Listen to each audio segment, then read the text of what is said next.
Christmas night fell like a heavy blanket over the small railroad town of Red Willow. Snow had been falling since morning, thick and relentless, piling high along the empty streets and abandoned storefronts. The old depot at the edge of town stood silent, its wooden walls groaning under the weight of ice and wind.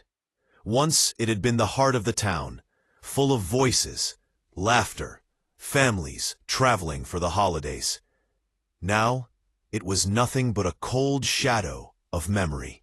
Inside the depot, hidden behind a broken bench near the wall, sat a small child wrapped in a thin, torn coat, far too light for the brutal winter. Her name was Lila, and she was only 9 years old. Her fingers were stiff with cold, her lips cracked and pale. Every breath burned her chest as the freezing air cut deep into her lungs. She had been left there just before dusk by a man she barely knew, her mother's former companion, who promised to go get help and never came back. Lila didn't fully understand why she had been abandoned. All she knew was that her mother had fallen ill weeks earlier and never woke up again. After that, everything became a blur of strangers, empty rooms, and whispered arguments about burden and money.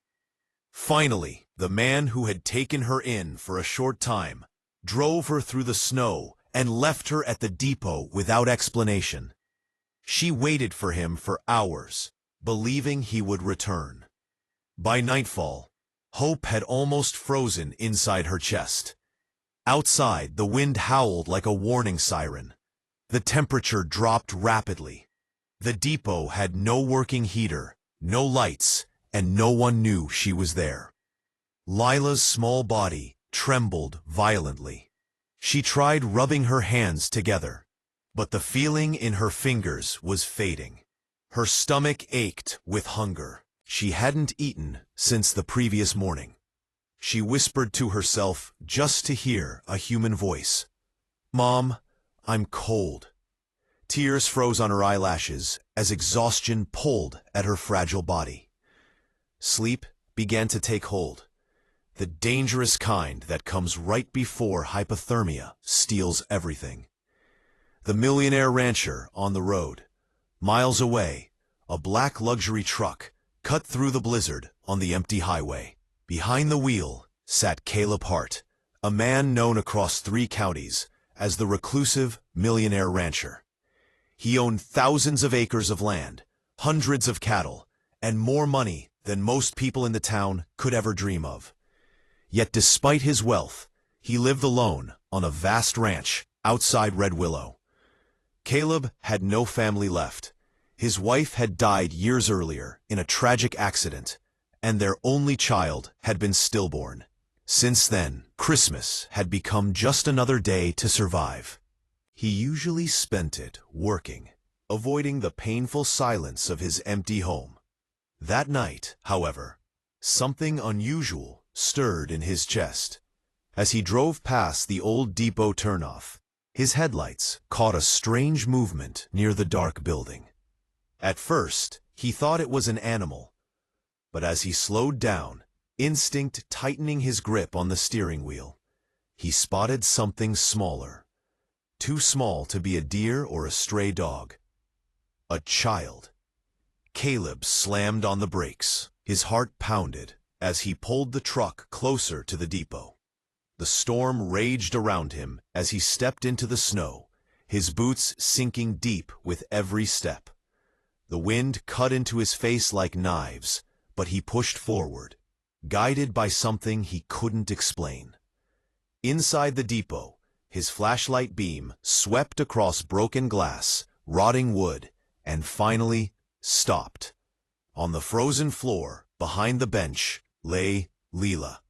She was barely conscious, her breathing shallow and uneven. Her skin was icy to the touch. "Dear God," he whispered. Caleb dropped to his knees beside her, quickly slipping off his heavy ranch coat and wrapping it around her tiny body. He checked her pulse, weak, but still there. Relief hit him like a wave of fire through his frozen veins. He lifted her gently, cradling her like she weighed nothing at all. "You're safe now," he murmured, though she couldn't hear him. The whisper that changed everything. As he carried her back to the truck, Leela stirred faintly. Her eyes fluttered open just enough to see a blurred shape above her. A stranger's face, lined with age and concern. Her lips parted slightly. "Mom," she whispered. Caleb's throat tightened painfully. He had heard that word spoken only once in his life, by his wife, years earlier. He leaned closer, so she could feel his breath against her frozen skin. His voice was low, steady, and full of something he had locked away for a long time. "No, sweetheart," he said gently, "but I'm here." The child shivered violently. Without thinking, Caleb whispered the words that would change both their lives forever. "Strong, come home." He didn't even realize the truth of those words until they left his mouth. The race against death. Caleb drove through the storm, faster than he ever had in his life. The heater blasted hot air into the cab as he held Lila close with one arm, his other hand gripping the steering wheel. He spoke to her continuously, keeping her awake. "What's your name? Can you hear me?" Her voice was barely a breath. "Lila." "That's a pretty name," he said. "We're almost there, Lila. You're going to be warm very soon." Her eyelids kept slipping closed. Each time they did, his fear grew deeper. "No sleeping yet, kiddo. You've got to stay with me." At the ranch, the lights were already on, thanks to the generator.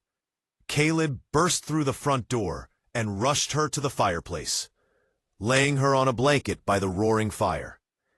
He wrapped her in another blanket, and another, rubbing her hands carefully to bring back circulation. He called the emergency doctor in town, demanding immediate help despite the blizzard. Minutes felt like hours. When the doctor finally arrived, he confirmed that Leela was suffering from severe hypothermia and dehydration, but she was alive. She wouldn't have lasted another hour out there, the doctor said gravely. Caleb nodded silently, his chest aching with the near miss. A silent promise begins. That night, as Leela slept on the couch beside the fire, color slowly returning to her cheeks, Caleb sat nearby in a chair, unable to look away. He watched her tiny chest rise and fall steadily, the soft crackle of fire filling the room. He didn't know who she was. He didn't know where she came from. But he knew one thing with absolute certainty. He would never let her be alone again. Outside, the storm continued to rage. Inside the ranch house, something long frozen inside the millionaire rancher's heart began to thaw. And somewhere deep within a forgotten child's soul, the first fragile seed of home took root. Christmas morning arrived quietly at the Hart Ranch. The blizzard had finally loosened its grip, leaving the world wrapped in thick, white silence. Inside the grand ranch house, warmth filled every corner, yet the atmosphere was heavy with uncertainty. Leela lay sleeping on the large sofa near the fireplace. Her breathing was steady now, her skin warm once again. The doctor had left hours earlier, after confirming she would survive. Still, he warned Caleb to keep a close eye on her, both physically and emotionally. "She's been through more than just the cold," the doctor had said quietly. "Children who are abandoned carry scars you can't always see." Those words echoed in Caleb's mind as he watched her sleep. For the first time in years, his house didn't feel empty. But child's fear awakens. Leela woke suddenly with a sharp gasp. Jerking upright, as panic flooded her eyes. She looked around wildly at the grand room, the tall windows, the fire, the unfamiliar furniture. "Don't take me back," she cried, her voice hoarse with fear. "I'll be good this time, I promise." Caleb rushed to her side instantly. "No one is taking you back," he said gently, lowering himself to her eye level. "You're safe here." She didn't believe him at first. Fear had taught her not to trust words. Her small hands trembled as they gripped the blanket tightly. "Where am I?" she whispered. "My ranch," he replied. "You were very sick when I found you. You're safe now." At the word "found," her eyes darkened. She looked down at her hands. "He left me there," she said quietly. Caleb felt a slow-burning rage rise in his chest. "Who left you?" he asked carefully, not wanting to frighten her. Lila hesitated, then shook her head. "I don't know his real name. Mama called him Rick. After Mama went to heaven, he said he would take care of me. But he started drinking a lot. Then one night he was angry, and he drove me to the depot. He said he'd be back with food." Her voice cracked. "He never came." Tears slid down her cheeks silently. Caleb clenched his jaw. Every word felt like a knife. He reached out slowly, giving her time to pull away if she wanted. But she didn't. He gently rested his hand on her small shoulder. "You didn't deserve that," he said, firm and steady. "None of it." For the first time since waking, Lila began to cry freely. Not the frozen, silent tears of the night before, but deep sobs that shook her fragile body. Caleb stayed with her, offering presence instead of words, until the storm inside her finally eased. Pieces of a broken past. Over warm soup and bread later that morning, Lila slowly revealed fragments of her life. They had moved from town to town after her father died in a construction accident when she was 5. Her mother worked wherever she could, cleaning houses, waitressing, doing laundry, just to feed them both. Life had been hard, but loving. Lila had always felt safe with her mother. Then came the illness. "She kept coughing," Lila said softly. "Sometimes there was blood, but she said doctors were too expensive." By the time they reached Red Willow, her mother was already dying. Rick appeared shortly after the funeral. He claimed he knew her mother in the past and offered to help temporarily. No one else stepped forward. For a few weeks, he pretended to care. Then the drinking began. Then the shouting. Then the neglect. "We ran out of food a lot," Lila admitted. "Sometimes I hid in the closet so he wouldn't yell at me." Caleb felt sick. "Did anyone know you were still with him?" he asked. She shook her head. "I stopped going to school after Mama died.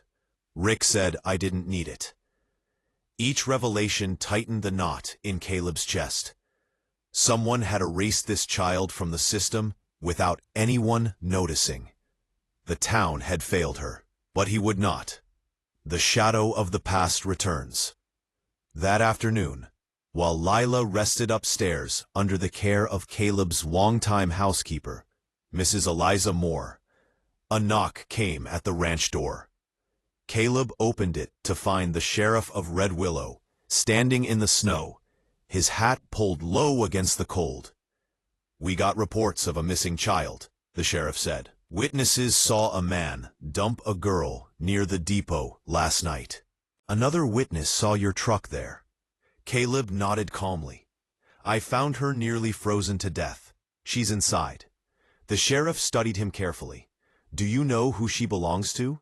"She belongs to no one who would leave her to die," Caleb replied sharply. The sheriff sighed. "We're hunting for a man named Richard Kessler. Goes by Rick. Child Protective Services wants the girl placed in temporary state custody." At the word custody, something hard formed in Caleb's chest. "You're not taking her back to the system," Caleb said firmly. "Not after what she's been through." "That's the law," the sheriff replied gently. "Unless you intend to file for emergency guardianship." Caleb didn't hesitate. "I will." The sheriff raised his eyebrows in surprise. "You just met this child last night." Caleb looked past him, toward the upstairs hallway where Leela slept. "Some people wait their whole lives to be needed," he said. "I'm not letting this chance pass." The sheriff studied him for another long moment, then nodded slowly. "I'll give you 48 hours, he said. "After that, paperwork needs to be in order." Fear of being taken again. When Leela overheard a piece of the conversation from the stairs, panic overtook her once more. "They're going to take me back," she cried when Caleb entered the room. "I'll be good, I promise. I won't make noise. I won't eat much. I won't—" Caleb knelt in front of her and gently held her shaking hands. "Listen to me," he said softly but firmly. "No one is taking you anywhere. I'm fighting for you."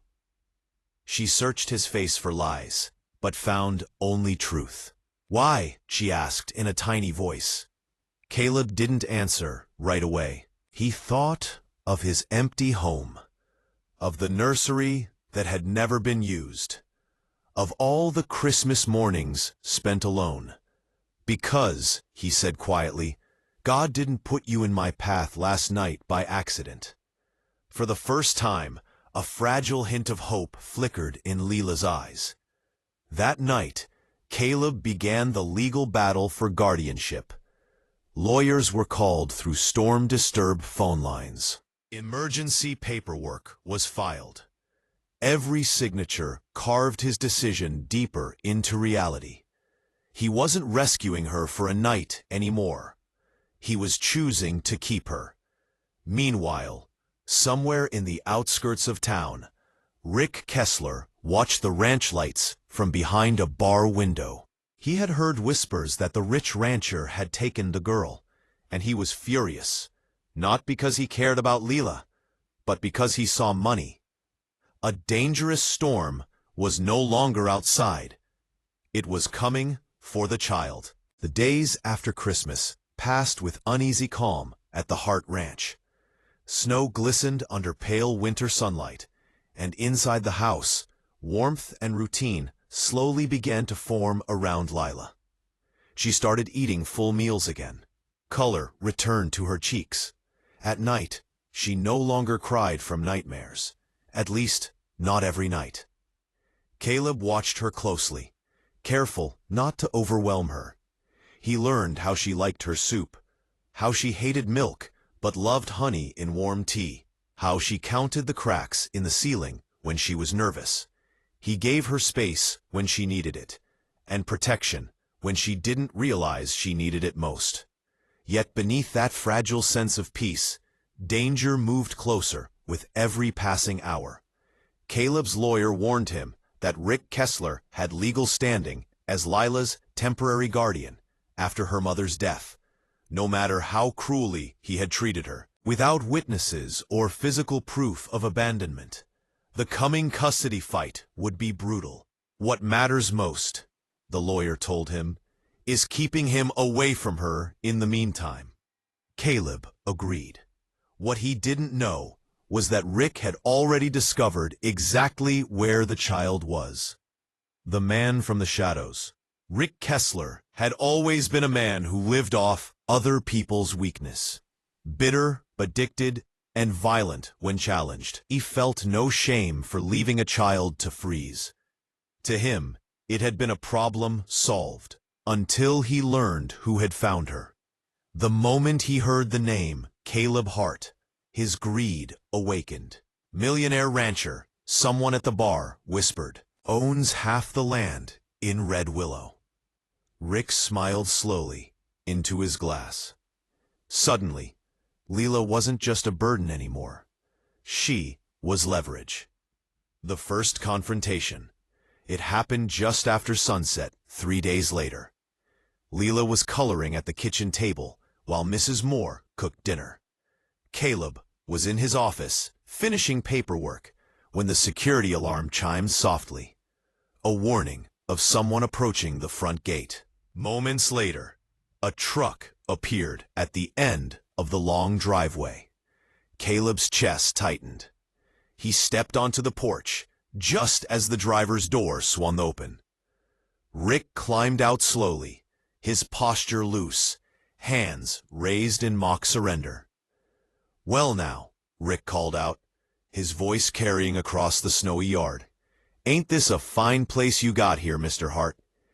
Caleb did not move forward. "You have no business being on my land," he said coldly. "Leave now, before I call the sheriff." Rick laughed. "You already did that once, didn't you? But the law don't care much about fancy feelings. That little girl belongs to me on paper." Caleb's jaw hardened. "You left her to die." Rick shrugged. "She wandered off. Kids do that." The lie was effortless. From inside the house, Lila had seen the truck. The moment she recognized Rick's face through the window, terror seized her entire body. The crayon fell from her hand. Her breath caught. "He found me," she whispered. She backed away slowly, heart pounding like a trapped bird. Rick attempted to step closer to the porch. "I've come for my girl," he said smugly. "State'll back me soon enough, but I figured I'd save everyone time." Caleb stepped forward. The quiet in his voice was more frightening than shouting.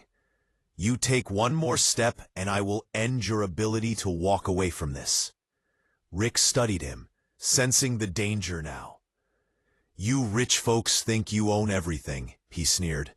"But blood laws still matter. She's mine until a judge says otherwise." Caleb leaned in close enough for only Rick to hear. "You abandoned her in a storm. You lost every right to call her yours the moment you did that." Rick's eyes flashed with anger, but also calculation. "Fine," he said, backing away slowly. "We'll let the courts decide. But mark my words, you won't keep her forever." As he turned, Lila's terrified face appeared in the doorway behind Caleb. For one brief second, her eyes met Rick's. She flinched violently. Rick smiled. That smile haunted her long after his truck disappeared. The night of fear. That night, Lila could not sleep. Every shadow looked like Rick stepping out of the dark. Every sound outside made her jump. She curled into a tight ball beneath the blankets, shaking. Caleb sat beside her bed long after midnight. "He's going to take me," she whispered. "He always came back before. Always." Caleb placed his hand gently over hers. "I will not let him touch you," he promised. "Not ever again." "But what if the law says he can?" she asked. Caleb's answer was simple and absolute. "Then I will change the law." For the first time, she truly believed him. The kidnapping attempt. The attack came 2 nights later. A silent alarm tripped near the east fence, just before dawn. Motion sensors detected movement in the tree line. Caleb was out of bed instantly, grabbing his rifle, not to kill, but to defend. By the time he reached the yard, Lila was already awake, woken by the barking of the ranch dogs. Then she saw him. Rick. He was climbing over the fence, moving fast despite the snow. Lila screamed. That sound cut through the dark like a blade. Rick bolted toward the house. Caleb fired a warning shot into the air. The sound exploded across the snowy fields. "Stop!" he roared. Rick didn't stop. Mrs. Moore rushed for Lila, pulling her into the pantry and bolting the door. Rick reached the porch just as Caleb charged forward. The two men collided violently. Rick swung first. Caleb took the blow, staggered, but did not fall. They fought in the snow, fists and fury exploding in silence, broken only by grunts and the dog's savage barking. Rick reached for a knife hidden in his coat. Caleb saw the movement and struck without mercy. Rick went down. Within minutes, the sheriff's sirens pierced the morning air. The security system had already alerted authorities. Rick was arrested on the porch of the ranch he had tried to invade. And for the first time, there were witnesses. Truth finally exposed. Under pressure, Rick's lies collapsed. He confessed to leaving Lila at the depot while intoxicated. The charge escalated from neglect to attempted manslaughter and attempted kidnapping. The law shifted instantly. He would never touch her again. Lila watched the patrol car take him away from the safety of Caleb's arms. Her entire body trembled, but this time she did not collapse into fear. She stood tall, because for the first time in her life, someone had fought for her. That night, after everything was over, Caleb found Lila sitting by the fireplace, lost in thought. "I was scared you'd lose," she said quietly. "I was scared too," he admitted. "Why did you still fight?" she asked. Caleb knelt beside her. "Because some things are worth standing in front of danger for." Lila hesitated, then leaned forward and wrapped her arms tightly around his neck. He froze for half a second, then embraced her fully. Outside, snow began to fall again. Inside, the bond between a broken child and a lonely rancher had been sealed by fire, fear, and absolute protection. The ranch felt different after Rick's arrest. The danger that had hung in the air like invisible smoke began to fade, leaving behind a strange, unfamiliar quiet. Not the lonely silence Caleb had lived with for years, but a living one, filled with footsteps, soft voices, and the gentle clatter of dishes in the kitchen. Lila was no longer afraid to walk through the halls alone. She no longer startled at every shadow. Yet healing, Caleb soon learned, did not arrive all at once. It came in pieces, small, fragile pieces that had to be protected carefully. Some nights, she still woke screaming from dreams where the depot returned, or Rick's face loomed over her again. Each time, Caleb was there. He would sit beside her bed until her breathing slowed, sometimes until morning. He never complained. He never left. Slowly, trust stopped being something she borrowed and became something she owned. The legal road to belonging. Caleb's attorneys moved quickly after Rick's confession. With the felony charges solidified and Rick's rights officially stripped, the court opened the path toward permanent guardianship and adoption. But the road was not simple. Caleb was wealthy, powerful, and respected, but the system was suspicious of speed, especially when it involved a stranger and a traumatized child.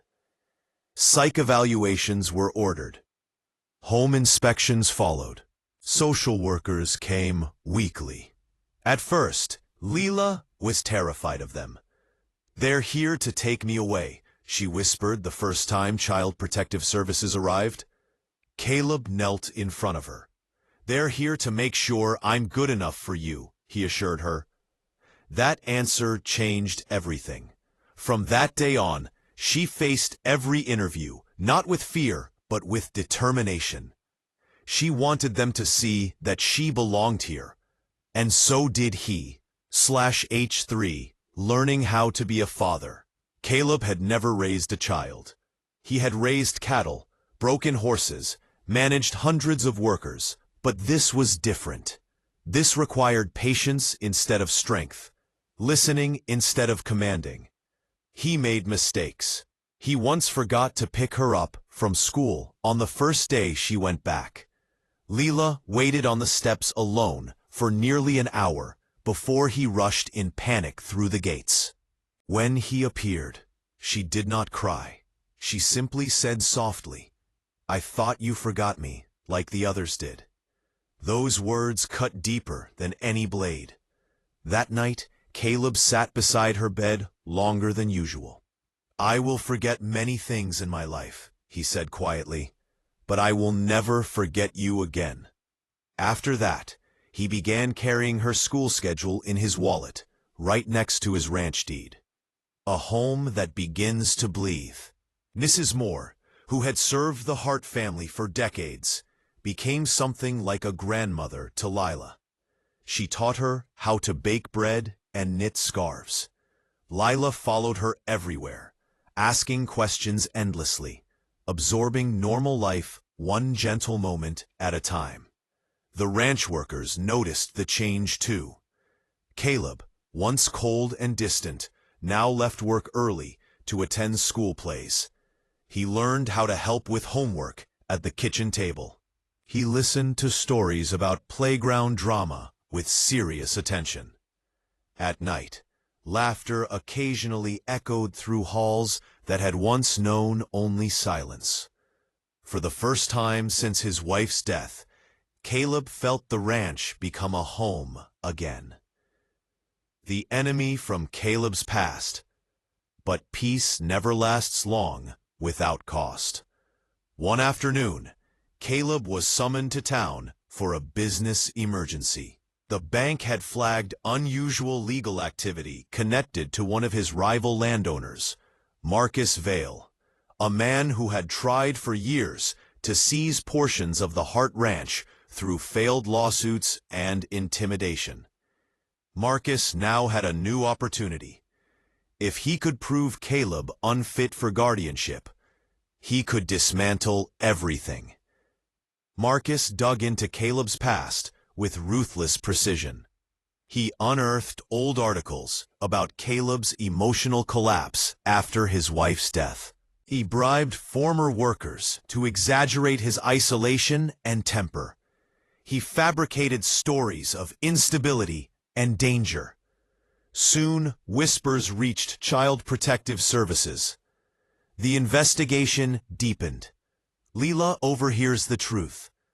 One evening, while returning from school early due to a snowstorm, Leela overheard a conversation between two social workers in the living room. "If the court believes the home environment is unstable," one whispered, "the child could be removed immediately." The words struck like a thunderclap. That night, Leela sat silently on her bed, staring at the packed backpack beside her. When Caleb entered, she looked up with trembling lips. "Are they taking me away?" she asked. Caleb froze. "Who told you that?" She didn't answer. Tears welled in her eyes. Caleb sat beside her and spoke with absolute honesty. "Some people are trying to hurt us because they hate me," he said, "but no one is taking you without a fight. And I will fight again if I must." "But what if they win?" she whispered. Caleb placed his forehead gently against hers. "Then I will find you, no matter where they take you. You are my daughter in every way that matters." It was the first time he had used that word. "Daughter." Leela's breath caught. Then she collapsed into his arms, crying harder than she ever had before, not from fear, but from something almost too heavy to carry. Belonging. The court's harsh test. The next weeks were brutal. Psychologists evaluated Caleb. They examined every corner of the ranch. Workers were questioned. Banking records, medical history, and even Caleb's grief counseling records were opened. Marcus Vale sat in the background, waiting like a vulture. In court, he presented his poison. "He's a damaged man," Marcus said smugly, "obsessed with replacing the family he lost. This child is just an emotional crutch." The courtroom murmured. Then Caleb stood. He did not speak of ranches or money. He spoke of nights by the fire, of terrified eyes that no longer flinched, of soup shared in silence, of hands learning to trust again. "I did not save her to own her," Caleb said firmly. "I saved her because she needed saving, and now I stay because she needs a father." Then Leela was called to speak. The courtroom fell silent as she walked to the stand, small but steady. She looked at the judge and said simply, "He didn't buy me, he chose me." Nothing Marcus said afterward mattered. A family, even without a verdict. That night, regardless of what the court would decide, Caleb and Leela returned to the ranch together. Snow drifted softly across the fields. The house glowed with warm light against the dark. They sat by the fire in silence. No matter what paper said, they were already a family. The sun rose pale and golden over the snow-dusted Hart Ranch, casting a fragile warmth through the frost-covered windows. Inside, Caleb and Leela sat quietly by the fire, holding mugs of hot chocolate, savoring the rare moment of calm before the storm of the courtroom. Today was the final day. The day when a judge would decide whether Leela would officially belong to Caleb Hart, or be placed in another home, far from the safety, warmth, and love she had just begun to know. Though Caleb had fought fiercely in court, the anxiety still gnawed at him. His mind replayed every witness testimony, every word spoken by Marcus Vale, and every moment of Leela's small voice proclaiming her choice. "He didn't buy me, he chose me." That sentence had echoed in his ears for days, fueling his hope. Leela sensed his worry. She climbed onto the arm of his chair and hugged him tightly. "You're going to get me, aren't you?" she asked softly. Caleb smiled, trying to mask the uncertainty he felt. "We're going to make it official today. No one can take you away from me, Lila. Not ever."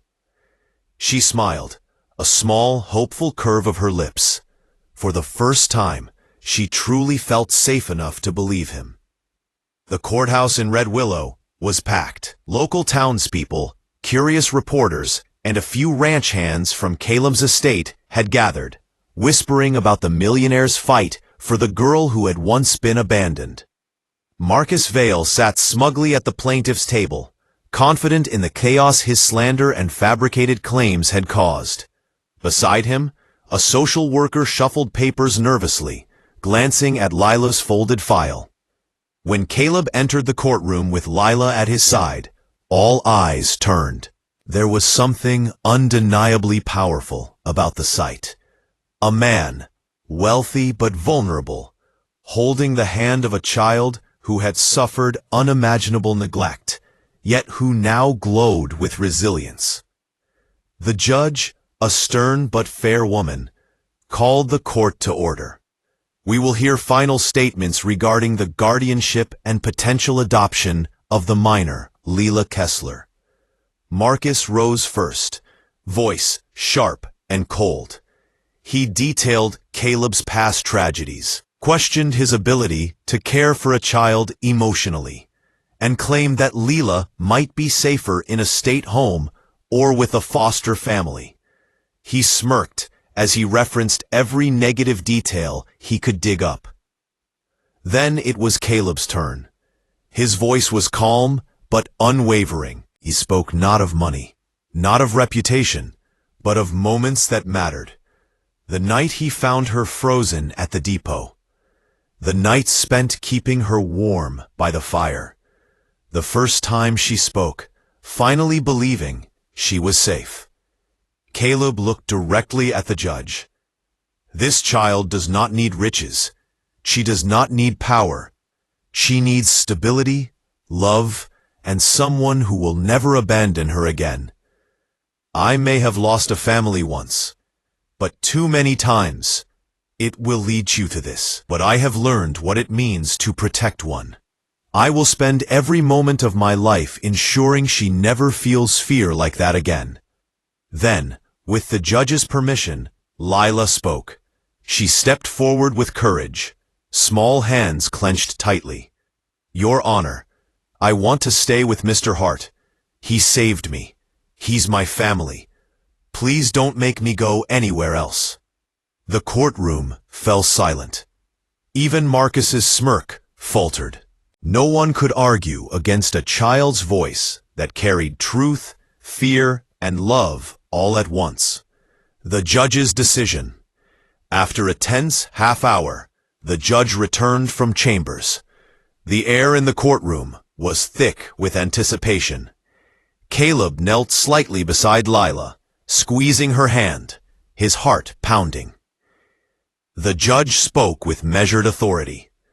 "The court has reviewed all testimony, evidence, and the child's own wishes. It is clear that Caleb Hart has provided safety, care, and love for this child where others have failed.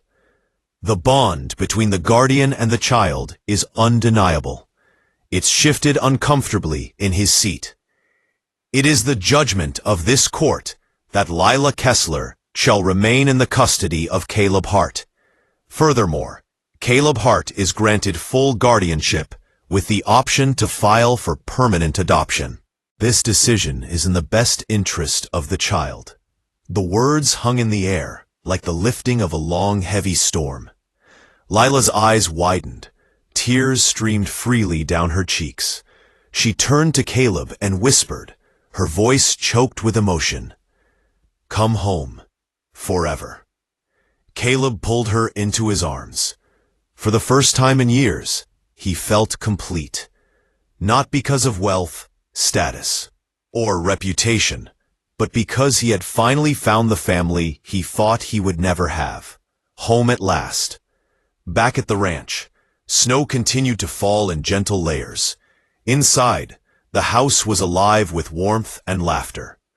Lila ran through the halls, calling to Mrs. Moore and the ranch hands, who had gathered to celebrate the victory. Caleb watched from the doorway, smiling softly. It was a quiet joy, a simple joy, but a powerful one. No legal papers, no wealth, and no threats could take this from them now. That night, as Lila fell asleep in her new bedroom, painted bright blue, with her favorite books stacked neatly on the shelves, Caleb sat by the window, staring out at the moonlit, snow-covered ranch. He whispered to himself, almost in disbelief, "Come home forever." And this time, the words were no longer a promise. They were reality. A family sealed by love. The story of the depot on Christmas night, the frozen child, the millionaire rancher who refused to let go, and the dangerous fight to protect her became a legend in Red Willow. But to Caleb and Lila, it wasn't legend, it was life. They learned to trust again. They learned to laugh, to argue over trivial things, and to celebrate small victories like baking cookies together or watching the cattle roam. Moore became grandmother, ranch hands became uncles, and even the winter storms no longer frightened Lila. Marcus Vale, defeated and humiliated, disappeared from their lives. The law, once a source of fear, became a shield that protected their home. And Caleb, once alone and grieving, finally found the family he had longed for. On Christmas the following year, snow fell again. This time, it was not a storm of danger or despair, but a gentle blanket of peace. Caleb and Lila sat by the fire, sipping cocoa. And for the first time, Lila whispered without fear, her voice soft but certain, "I'm home, and I'm safe, forever." Caleb squeezed her hand and smiled. "Yes, sweetheart, forever." Outside, the ranch was quiet. Inside, love filled every room. The millionaire and the child, once strangers bound by a frozen night, had become a family, truly, completely, and forever.